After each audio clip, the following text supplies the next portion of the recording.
श्री रामचंद्र जी को प्रेम के साथ देखकर सखियों के समेत बुलाकर सीता जी की माता स्नेह व बिलख के विलाप करती हुई से वचन बोली है, सखी ये जो हमारे हेतु कहलाते हैं ये भी सब तमाशा देखने वाले हैं। कोई भी गुरु विश्वामित्र जी को समझा कर नहीं कहता कि ये बालक है, इनके लिए ऐसा हठ नहीं। जो धनुष रावण और बाण सूर्य जैसे जगदीश वीरों के लिए हिल न सका, उसे तोड़ने के लिए मुनि विश्वामित्र जी को राम जी के आज्ञा देना, यह राम जी उसको तोड़ने के लिए चल देना। रानी को हट जान पड़े, इसलिए वे कहने लगे है कि गुरु विश्वामित्र को कोई समझाता ही नहीं। रावण और बाणासुर ने जिस धनुष अब राजा घमंड करके हार के वही धनुष से सुकुमार राजकुमार के हाथों में दे रहे। हंस के बच्चे भी कहे मंदराचल पर्वत उठा सकते हैं। उन्होंने तो गुरु को समझाने की चेष्टा करी, परंतु मालूम होता है राजा अभी सारा सयानापन समाप्त हो सका है। सखी विधाता की तो कुछ जानने में नहीं आती, कहकर रानी चुप हो गई। तब एक चतुर सखी कोमल वाणी से बोली, है रानी, तेजवान को देखने में छोटा होने पर भी छोटा नहीं गिनना चाहिए। कहाँ घड़े से उत्पन्न होने वाले छोटे से मुनि अगस्त, कहाँ अपार समुद्र की, किंतु उन्होंने उसे सोख लिया जिसका सूरज सारे संसार में छाया हुआ सूर्यमंडल देखने में छोटा लगता है, पर उसके उदय होते ही तीनों लोगों का अंधकार मिट जाता है।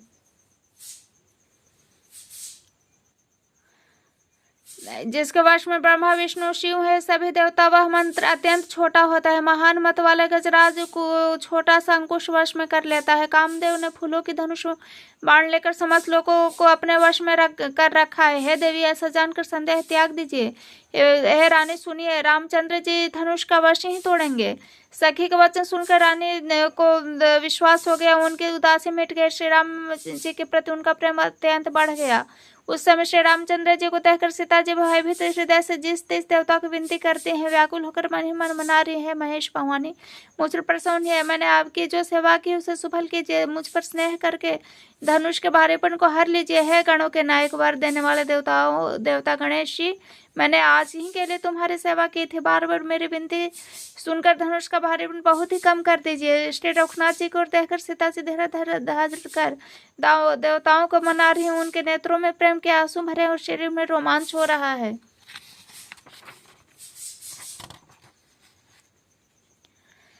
अच्छी तरह नेत्र भर के श्री राम जी की शोभा देखकर फिर पिता के प्राण का स्मरण करके सीता जी का मन क्षुब्ध हो गया।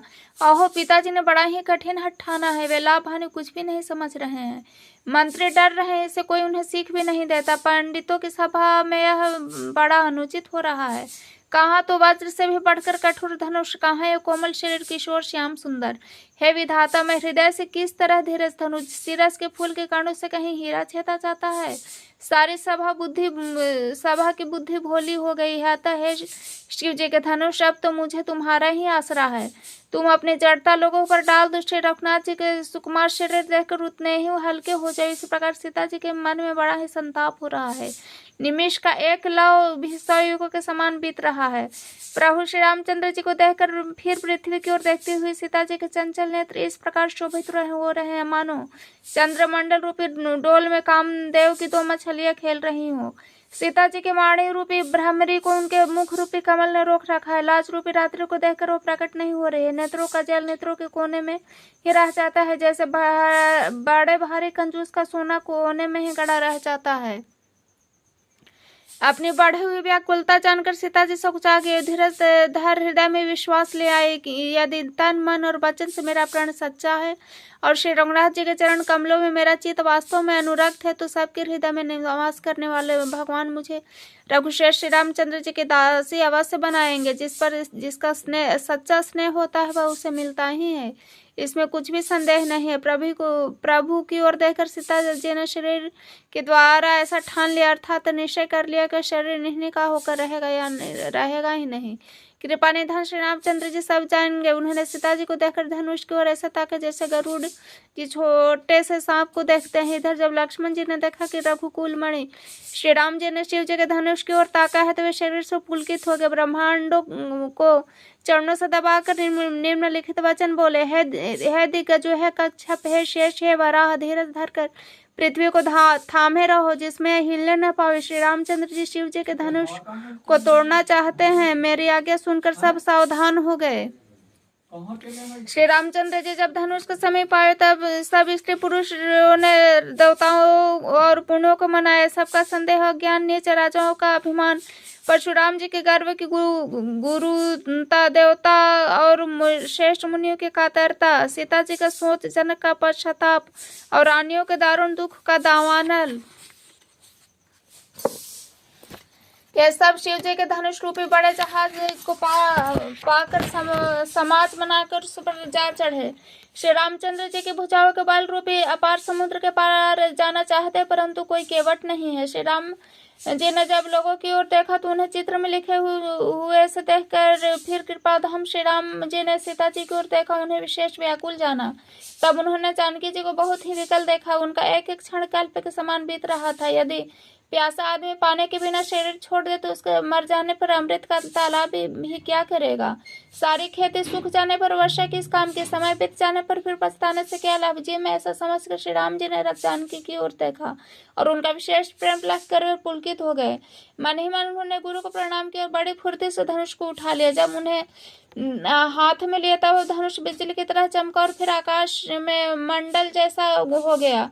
लेते चढ़ाते और जोर से खींचते हुए किसी ने नहीं लगा, अर्थात तीनों काम इतनी फुर्ती से हुए कि धनुष को कब उठाया, कब चढ़ाया, कब खींचा, इसका कोई पता नहीं चला। सबने श्री राम जी को उसी धनुष खींचे खड़े देखा। उसी क्षण श्री राम जी ने धनुष को बीच से तोड़ डाला। भयंकर कठोर ध्वनि से सब लोग भर गए।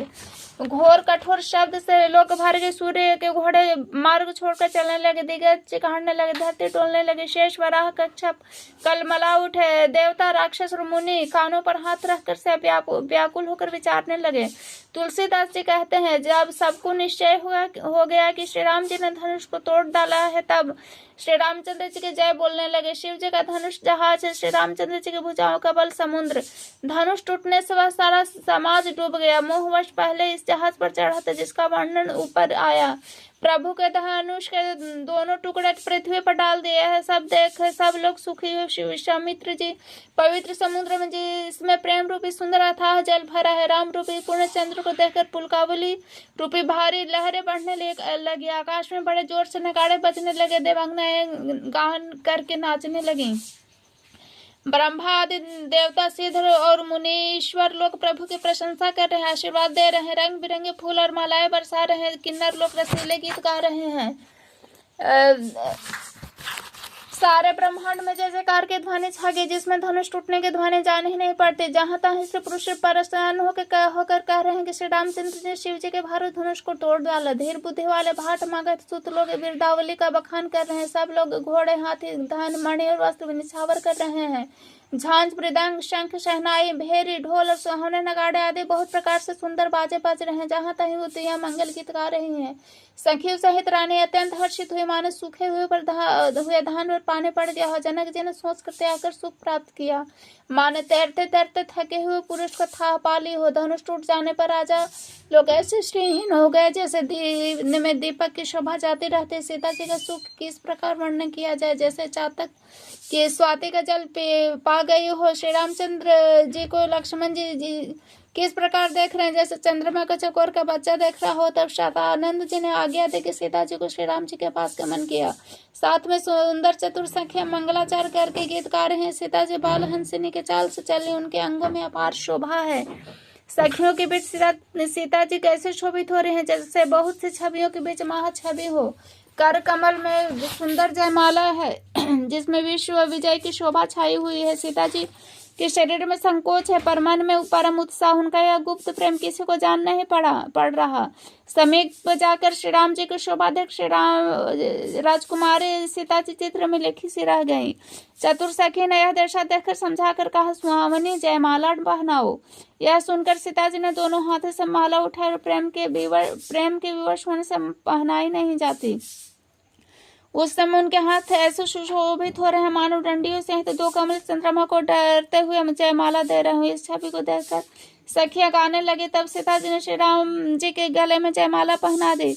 श्री रघुनाथ जी के हृदय पर जयमाला देखकर देवता फूल बरसाने लगे। समस्त राजगण इस प्रकार से कुचा गए मानो सूर्य को देखकर कुमुदों का समूह से कट गया हो। नगर आकाश में बाजे बजने लगे, दुष्ट लोग उदास हो गए, राज सज्जन लोग सब प्रसन्न हो गए। देवता किन्नर मनुष्य नाग मुनीश्वर जय जयकार करके आशीर्वाद दे रहे हैं। देवताओं की स्त्रियां नाचती गाती हैं, बार बार हाथों से पुष्पों की अंजलियां छूट रही है। जहां तहां ब्राह्मण वेद ध्वनि कर रहे हैं, भाट लोग विरुद्धावली बखान कर रहे हैं। पृथ्वी पाताल स्वर्ग तीनों लोगों में यश फैल रहा है। श्री रामचंद्र ने धनुष तोड़ दिया, सीता जी को वर्णन के लिए कर लिया। नगर के नर नारी आरती कर रहे हैं, अपनी पूंजी को भुलाकर निछावर कर रहे हैं। श्री सीता राम जी की जोड़ी ऐसे सुशोभित हो रही है मानो सुंदरता और श्रृंगार एकत्र हो गए हैं। सखिया कह रहे हैं, सीते स्वामी के चरण छू, किंतु सीता जी अत्यंत भयभीत उनके चरण नहीं छूती। गौतम जी की स्त्री अहिल्या की गति का स्मरण करके सीता जी श्री रामचंद्र जी के चरणों को हाथ से स्पर्श नहीं कर रहे हैं। सीता जी को अलौकिक प्रीति जानकर रघुकुल मणि श्री रामचंद्र जी मन में हंसे। उस समय सीता जी को देखकर कुछ राजा लोग ललचा उठे। दुष्ट कुपुत मूढ़ राजा मन में बहुत तंतमाया, भागे उठकर कवच पहनकर जहां तहां गाल बजाने लगे। कोई कहते, सीता को छीन लो, दोनों राजकुमारों को पकड़कर बांध लो, धनुष तोड़ने से ही चाह नहीं सरेगी। हमारे जीते जी राजकुमारी को कौन ब्याह सकता है? यदि जनक कुछ सहायता करे तो युद्ध में दोनों भाई से हेतु से जीत लो। ये वचन सुनकर साधु राजा बोले, ऐसे सारा समाज को देखकर तो लाज भी लजा गई। अरे तुम्हारा बल प्रताप वीरता बढ़ाई और नाग के धनुष के साथ ही चली गई। वही वीरता थी कि अब कहीं से मिली है। ऐसी दुष्ट बुद्धि तभी तो विधाता तुम्हारे मुखों पर कालिक लगाती।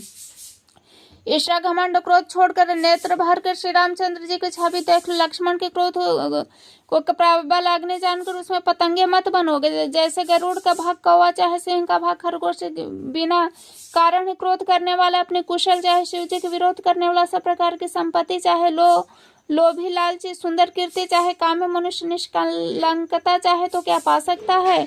और जैसे श्री हरि के चरणों से विमुख मनुष्य परम गति चाहे है राजाओं, सीता के लिए तुम्हारा लालच भी वैसा ही व्यर्थ है। कोलाहल सुनकर सीता जी शंकित हो गई। तब सखिया उन्हें वहां लगी जहां रानी सीता जी की माँ थी। श्री रामचंद्र जी मन में सीता जी के प्रेम का बखान करते हुए स्वाभाविक चाल से गुरु जी के पास चले।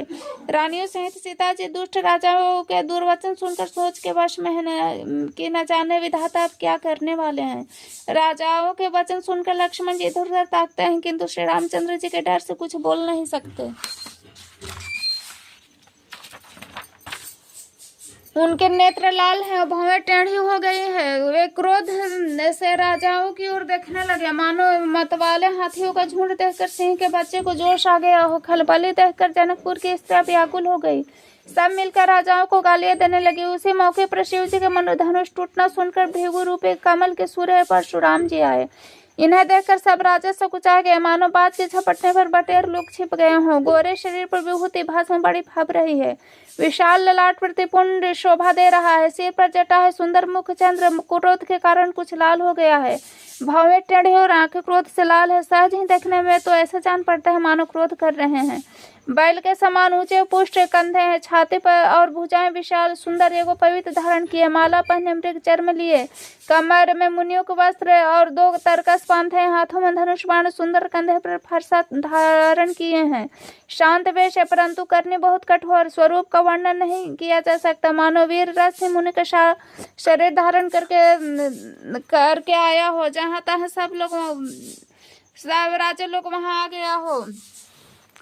अब परशुराम जी का भयानक वेश देखकर सब राजा भय से व्याकुल हो उठे। अब पिता सहित अपना नाम कह करके सब दंडवत प्रणाम करने लगे। परशुराम जी हित समझकर ही सहज हैं जिसकी ओर देख लेते हैं समझता है मेरी आयु पूरी हो गई है। फिर जनक जी ने आकर सिर नवाया, सीता जी को बुलवाकर प्रणाम कराया। परशुराम जी ने सीता जी को आशीर्वाद दिया। सखियां हर्षित हुई। वे सहने सखे उन्हें अपने मंडली में लगे। विश्वामित्र जी आकर मिले, उन्हें दोनों भाइयों को उनके चरणों में पर गिराया। हे राम और लक्ष्मण राजा दशरथ के पुत्र हैं। उनकी सुंदर जोड़ी देखकर परशुराम जी ने आशीर्वाद दिया। कामदेव को भी मत को छुड़ाने वाले श्री रामचंद्र जी के अपार रूप को देखकर उनके नेत्र स्तंभित हो रहे हैं। फिर सब लोग जानते हुए भी अनजान की तरह जनक जिसे पूछते हैं, कहो यह बड़ी भारी भीड़ कैसी है? उनके शरीर में क्रोध छा गया, जिसका कारण सब राजा आए थे। राजा जनक ने सब समाचार कहा सुनाया। जनक के वचन सुनकर परशुराम जी ने फिर दूसरी ओर देखा तो धनुष के टुकड़े पृथ्वी पर गिरे दिखाई पड़े। अत्यंत क्रोध में भरकर वे कठोर वचन बोले, अरे मूर्ख जनक, बता धनुष किसने तोड़ा? उसे शीघ्र दिखा, नहीं तो ओ अरे मूढ़, आज मैं जहाँ तेरा राज वहां तक की पृथ्वी उलट दूंगा। राजा को अत्यंत डर लग रहा था, जिस कारण उत्तर नहीं देते। यह देखकर कुटिल राजा मन में बड़े प्रसन्न हुए। देवता मुनि नाग नगर के स्त्री पुरुष सब सोच करने लगे, सबके हृदय में बड़ा भय है। सीता जी के